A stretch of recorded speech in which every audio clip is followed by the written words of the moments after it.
तो अब हम उदाहरण नंबर 11वां है उसको सॉल्व करने जा रहे हैं। तो उदाहरण नंबर 11वां आपसे क्या कह रहा है कि दो ऐसे कर्मागत विषम धनात्मक पूर्णांक ज्ञात कीजिए जिनके वर्गों का योग 290 हो। अब देखिए, आपको हमेशा ध्यान क्या रखना है कि कभी भी कर्मागत की बात कर रहे हैं और आपसे कह रहे हैं कि विषम धनात्मक पूर्णांक, कभी कहेगा सम धनात्मक पूर्णांक, तो आपको किस तरह से जो है मानकर उसको सॉल्व करना है। देखिए, आपको मैं छोटी सी चीज़ पहले समझा देता हूँ कि कभी भी जो है अगर आपको धनात्मक, देखिए धनात्मक सम पूर्णांक की बात करें, सम पूर्णांक की बात करें, कभी बात करें विषम पूर्णांक की, तो देखो मानने का तरीका बहुत सिंपल है। आपको देखो एक दिमाग के अंदर एक चीज़ रखनी है कि किसी भी संख्या को अगर सम बनाना है, किसी भी संख्या को अगर सम बनाना है तो उसके अंदर जो है एक जोड़ना पड़ता है, ऐसा मानिए। ठीक है ना, कि किसी संख्या को धनात्मक बनाने के लिए उसको एक जोड़ना पड़ता है, और किसी संख्या को विषम बनाने के लिए, विषम बनाने के लिए जैसे मान ली विषम बनाना है तो उसके अंदर दो जोड़ने पड़ते हैं। ऐसा आपको मानना है कि किसी संख्या को सम बनाने के लिए विषम संख्या जोड़नी पड़ती है, और कि किसी संख्या को अगर सम बनाना तो उसमें विषम जोड़िए, और विषम बनाना हो तो उसमें सम जोड़ दीजिए। तो यहाँ पर देखिए ऐसा मानना आपको कि सबसे पहला जो है x तो मानना ही है, पहला धनात्मक पूर्णांक। दूसरा कैसे मानेंगे, अगर आपसे सम पूछ रहा है तो सम के अंदर ऐसा क्या जोड़े कि वो विषम बने, तो सम के अंदर विषम संख्या जोड़नी पड़ती है, एक विषम संख्या है। उसी प्रकार अगर विषम धनात्मक पूर्णांक की बात कर रहे हैं तो सबसे छोटा वाला तो x मानना ही है, अगला वाला क्या मानेंगे x+2। तो विषम की बात करें तो सम जोड़ दीजिए, और सम की बात करें तो विषम जोड़ दीजिए। ठीक है ना, अगर ये सवाल बदल के आ जाए, अगर यहाँ पर होता कि दो कर्मागत सम धनात्मक पूर्णांक, तो आपको क्या लेना पड़ता x और x+1। अब यहाँ पर विषम की बात करें तो विषम के अंदर हम सम जोड़ेंगे। ठीक है ना, तो यहाँ पर जो है माना कि प्रथम धनात्मक विषम पूर्णांक, प्रथम धनात्मक विषम पूर्णांक, तो एक जो है आपको x मानना है। ठीक है ना, और उसी प्रकार दूसरा, यहाँ पर ये पूरी लाइन लिखना, दूसरा धनात्मक विषम पूर्णांक, विषम की बात करें तो सम जोड़ देना है, और सम की बात करें तो विषम जोड़ना है। ठीक है ना, तो विषम की बात कर रहा था तो इसलिए जो है हम सम जोड़ रहे हैं x+2।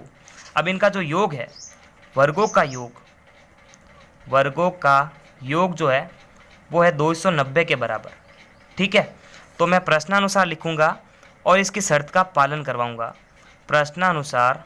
ठीक है, प्रश्नानुसार इनके वर्गों का योग, यानी इसका भी वर्ग, इसका भी वर्ग, यानी देखो x का भी वर्ग प्लस x+2 का भी वर्ग 290 के बराबर आ रहा है। अब जो है इसको अपन सॉल्व करेंगे। तो यहाँ पर देखिए a+b का होल स्क्वायर लग रहा है, तो मैं एक बार सर समीकरण भी लिख देता हूँ, a+b का होल स्क्वायर।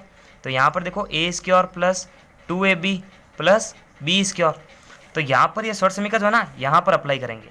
तो x² अपनी जगह पे है, a+b, तो देखो a की कंपेरिजन x से कराओ, b की कंपेरिजन 2 से कराओ, a² मतलब x का स्क्वायर प्लस 2ab, तो 2 इंटू एक्स इंटू 2, तो 2 दूनी तो देखो 4 हो जाएगा, ऐसा होगा ना। ये 2 इंटू a का वैल्यू x है, b का वैल्यू 2 है, तो 2 दूनी 4 और x, तो 4x प्लस b का स्क्वायर मतलब 2 का स्क्वायर, तो 2 दूनी 4 बराबर में है 290।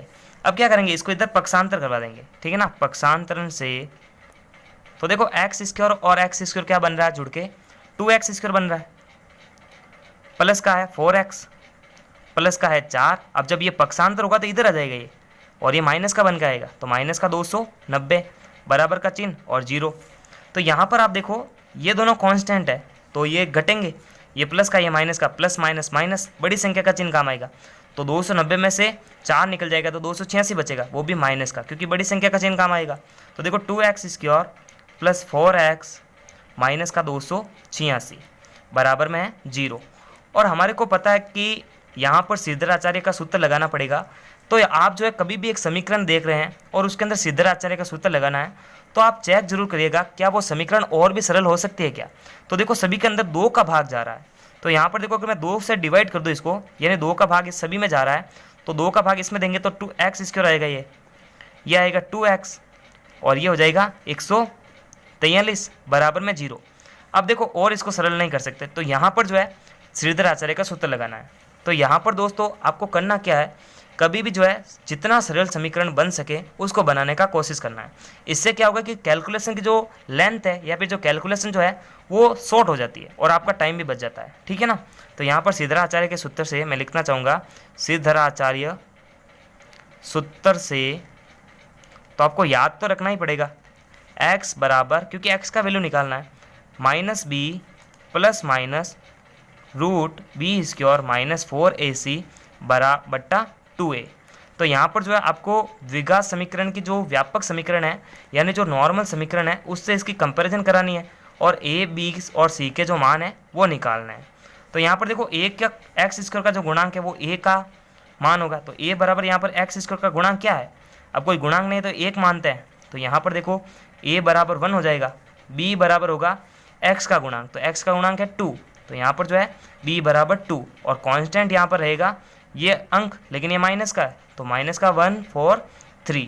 अब क्या करो, इन सभी के जो मान है ना इस श्रीधराचार्य सूत्र के अंदर रख दो। तो यहाँ पर देखो x अपनी जगह पे है, बराबर का चिन्ह है, माइनस देखो सूत्र के अंदर है, इधर माइनस b, देखो यहाँ पर खाली b की जो वैल्यू है ना 2 है, तो यहाँ पर ये माइनस इससे इंटू होगा, तो minus 2 plus minus b square, b का वैल्यू 2 स्क्वायर है ना, 2 square minus 4ac, 4 into a का वैल्यू 1, c का वैल्यू माइनस का 1 4 3 बट्टा 2a, 2 इंटू a का वैल्यू है 1, ठीक है ना।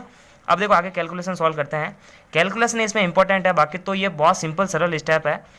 x बराबर माइनस का 2 प्लस माइनस, अब देखो ये 2 दूनी 4 हो जाएगा, अब देखो ये भी माइनस है और ये भी माइनस है, ध्यान देना ये भी माइनस ये भी माइनस, माइनस माइनस प्लस, अब देखो 4 को जब 1 से इंटू करोगे तो 4 आएगा, और जब 4 को वापस 143 से इंटू करोगे तो कितना आएगा 572 आएगा, ठीक है ना, बट्टा है 2।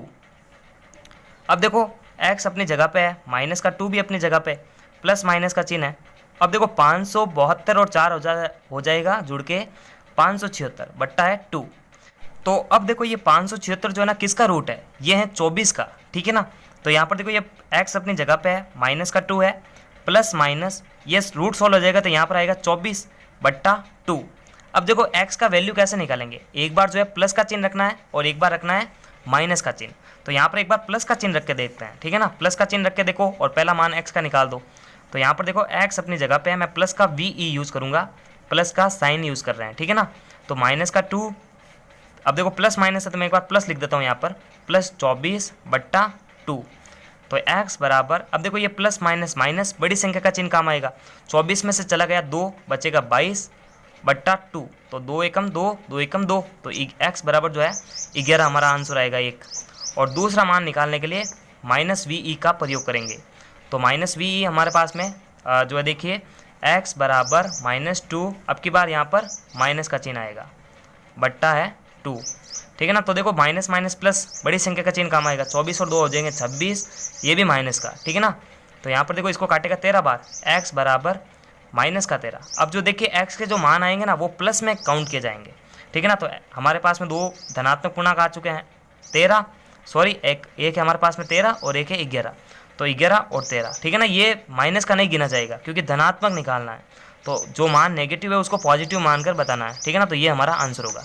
तो नमस्कार, थैंक्स फॉर वॉचिंग, और पूरे चैप्टर की प्लेलिस्ट की लिंक जो है आपको डिस्क्रिप्शन बॉक्स में मिलने वाली है, आप जाके सारे वीडियोस देख सकते हैं, और तब तक के लिए लाइक सब्सक्राइब और शेयर करें।